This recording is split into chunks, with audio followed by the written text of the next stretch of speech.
Hey everyone, today we are diving into something you might use every day but maybe never thought twice about: mechanical keyboards.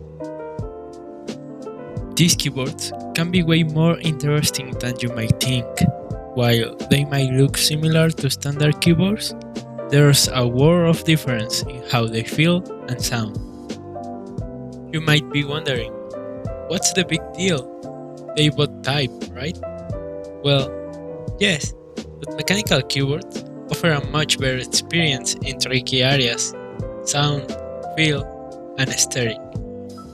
Imagine working in a quiet office with the satisfying click of a mechanical keyboard compared to the mushy feel of a standard one.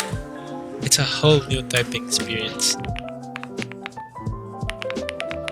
Most keyboards you find in office use a membrane system to activate the keys. These are typically made with cheaper plastic, resulting in a mushy feel and often an unappealing look.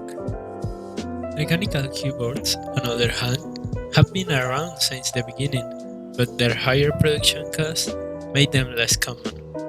Now, with more affordable options available, they are gaining up popularity again.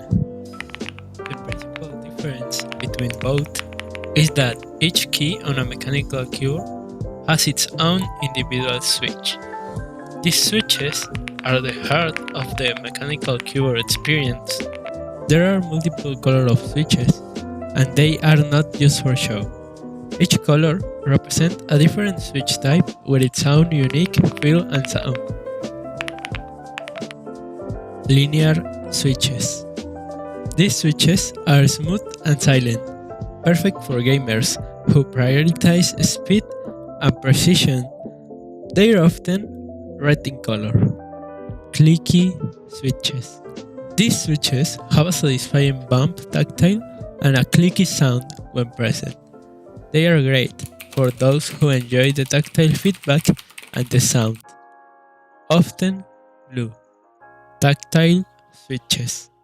Similar to clicky switches, these have a bump for feedback but without the noise of the click.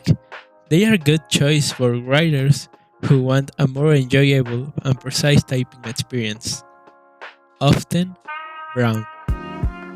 That will be everything for my video. I hope you enjoy it. My name is Erick Blanco.